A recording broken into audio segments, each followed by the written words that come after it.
Good morning, I'm James Vancey with Netreo. Today we're going to be discussing how to successfully manage cloud and hybrid cloud environments.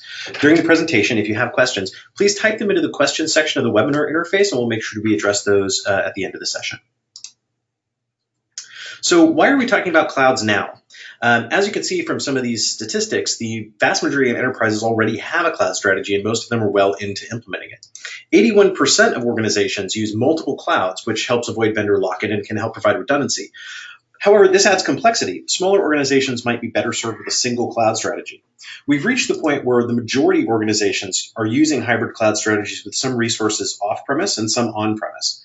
And as the cloud adoption process matures, we've actually found that a lot of cloud-specific visibility challenges can occur. It's not always obvious how those should be addressed.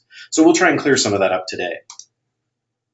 So some of the common challenges that we see in cloud management are with dynamic environments, many tools are slow to adapt to rapid changes in deployments, and this can cause blind spots.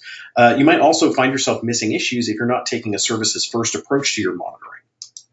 Visibility often suffers when it's difficult and labor intensive to manage. If every time a new system is deployed, it takes a manual process of 15 minutes to get it plugged into all of the correct management tools, more often than not, it's going to be missed or the configuration isn't going to be done properly, and that also can be a big problem.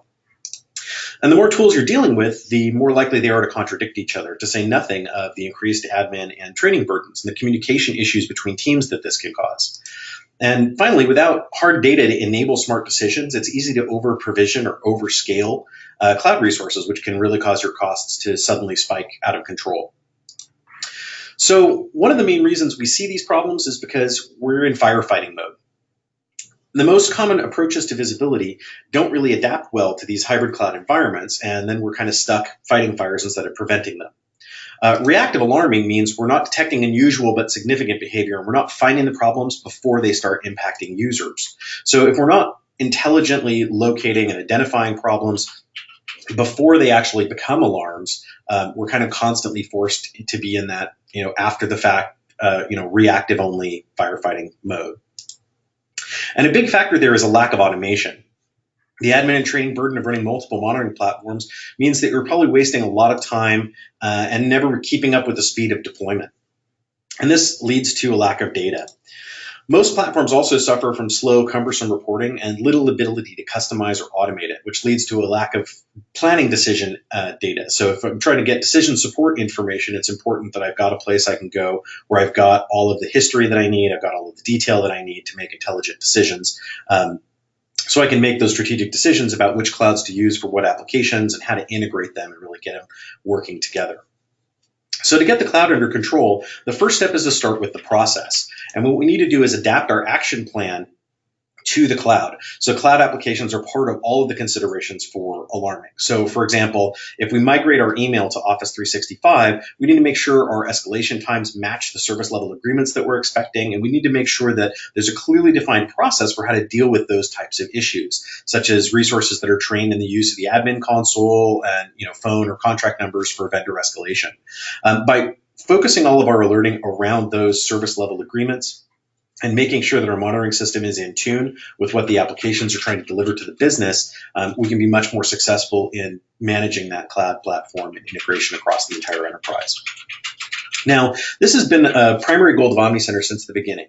By integrating application and system-level metrics into a single user interface with consolidated reporting, we can enable the system to detect correlations and operators to find the cause of problems without having to go on a scavenger hunt through multiple systems. So OmniCenter is really designed to take all of these different levels of device-centric monitoring, operating system-level monitoring, application-level monitoring, service-level monitoring, and really consolidate those into a single consolidated view across all different cloud platforms.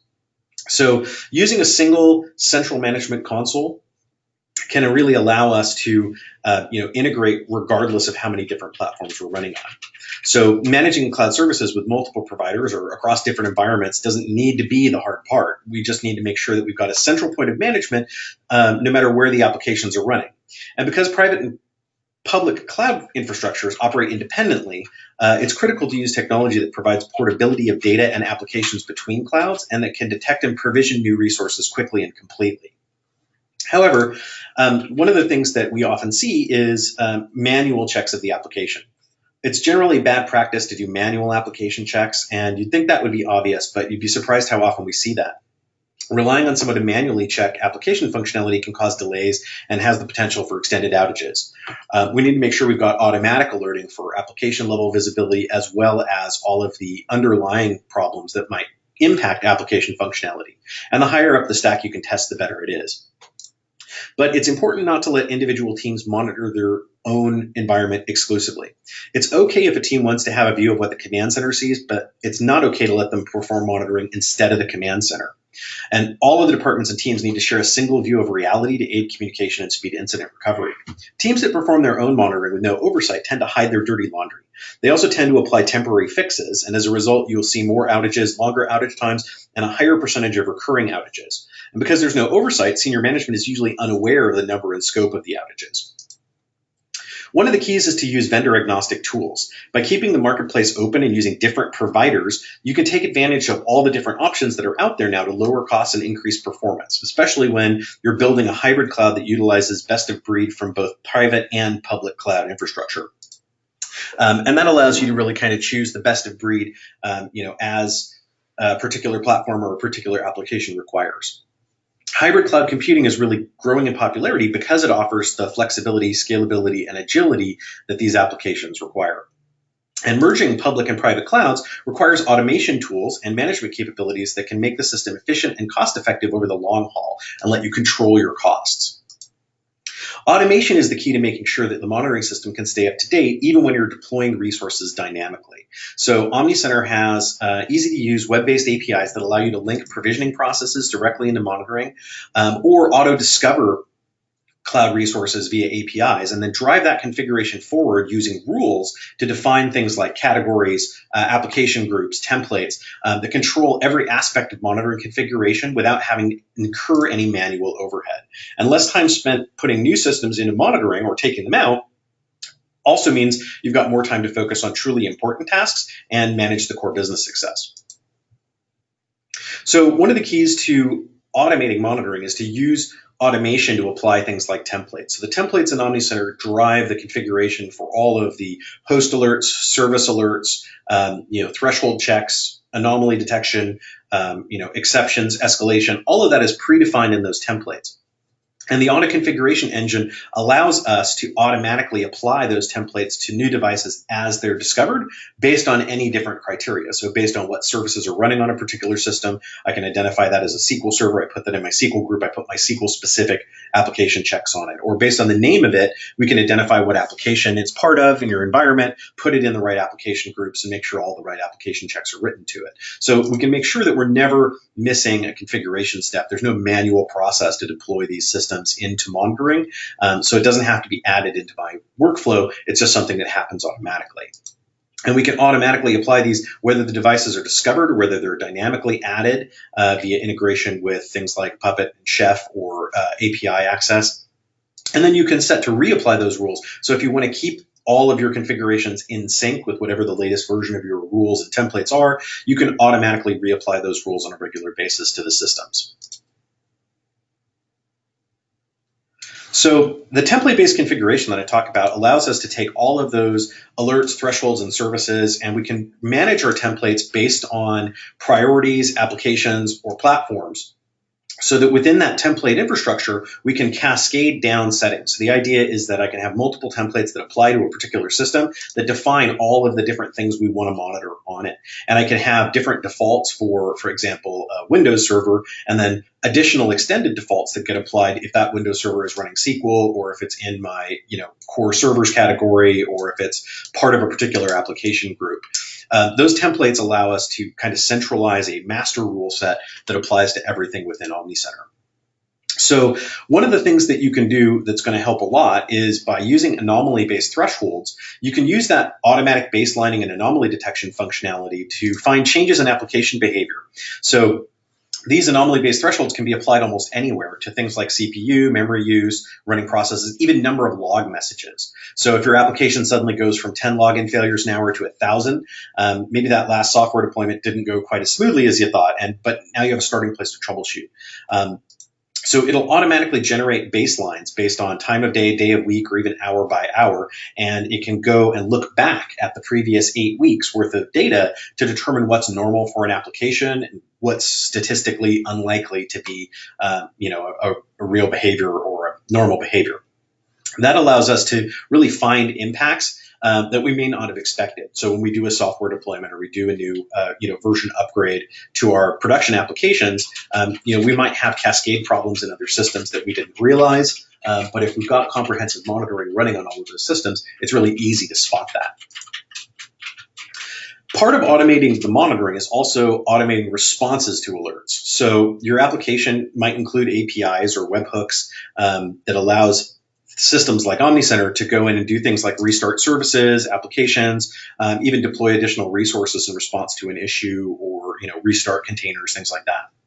You can also set Omnicenter to do these commands manually. So if you want an operator to intervene and actually execute the command, you can still automate the entire process through Omnicenter, but require an administrator or high-level user to authenticate that request before automatically doing it.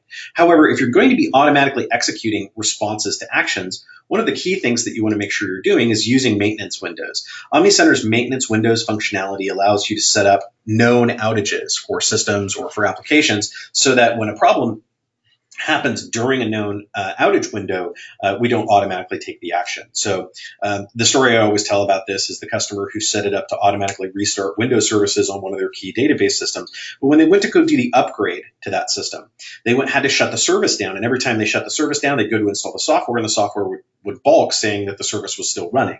And it took them a few minutes to realize that the problem was every time they stopped the service, it was being automatically restarted by Omnicenter. So that's an easy problem to avoid using the maintenance window functionality. And maintenance windows can also be set up via API. So I can automate that as part of my deployment system if I want to. One of the keys is to make that data then visible. So don't hide the monitoring data. By making the monitoring data available to everyone in the value stream, everyone gets a common view of reality, which can aid in communications. It'll also demonstrate transparency, which enhances trust between departments. Omnicenter makes this easy to do with things like custom dashboards and unauthenticated access pages. So we can customize the content to the audience receiving it and at the appropriate level of technical detail. If we've got data that we need to present to management, maybe they don't need to know the naming scheme that's in use or what applications run on what servers. We want to be able to roll that data up into high-level statistics that make sense to them. And Omnicenter's strategic groups functionality is specifically designed to do that. We can also then integrate those via API directly into your internal intranet pages, or other monitoring dashboards if you're using them, or you can take other data and integrate it into ours. One of the other things that is a really useful function there is the ability to make those pages available via unauthenticated access. So I can easily have a link in my intranet that I can click on that'll immediately take me and show me my application status. So anyone who's curious can find that information out without having to bug the operations team or the help desk or the command center. And one of the things that we talk about is information radiators. And basically, an information radiator is just a system designed to display important status information in a public area, like a monitor on the wall of a hallway that everyone walks through. The team can display metrics using our custom dashboard functionality so that they can share useful data with other teams, such as response time, transaction velocity, system status, application status, even current known incidents or scheduled maintenance windows. Using information radiators also allows us to keep all the teams in sync and to actively demonstrate our team's values, specifically that we have nothing to hide from visitors, customers, stakeholders, and we have nothing to hide from the team itself, that we're acknowledging and confronting problems and dealing with them as they come up. So this also further enhances trust in the organization. One of the key elements to successfully implementing hybrid cloud is to make sure that we're monitoring from where the users are. So Omnicenter gives you the ability to run these application monitors remotely. We use a network of what we call remote reflector systems that we provide all over the United States and world, so you can monitor public-facing sites from anywhere, even if your Omnicenter is running on-premise. Or you can deploy your own for private cloud monitoring, either on-premise or in any cloud, so you can get views from any different perspective or any different data center anywhere in the world. You can put the monitors as close to the users as possible without actually having to deal with installing agent software, which is especially difficult in things like public applications. The functionality in OmniCenter is easy to configure and it's fully integrated. So it's setting up a local check is just as simple as setting up a check that runs, from the cloud or runs from a remote data center. And it gives you really deep visibility into the application performance, no matter where the applications are being hosted. OmniCenter also provides a lot of tools to integrate alarming with existing ITSM and ticketing platforms and command center operations. So we make it really easy to link in APIs on almost any platform, and we also provide the ability to do two-way integration to close the loop on things like incident management. So if you want to integrate things like notification managers like OpsGenie or PagerDuty, or link it into your ticketing systems, so you're managing incidents in a central location, we make that really simple to do via the API functionality.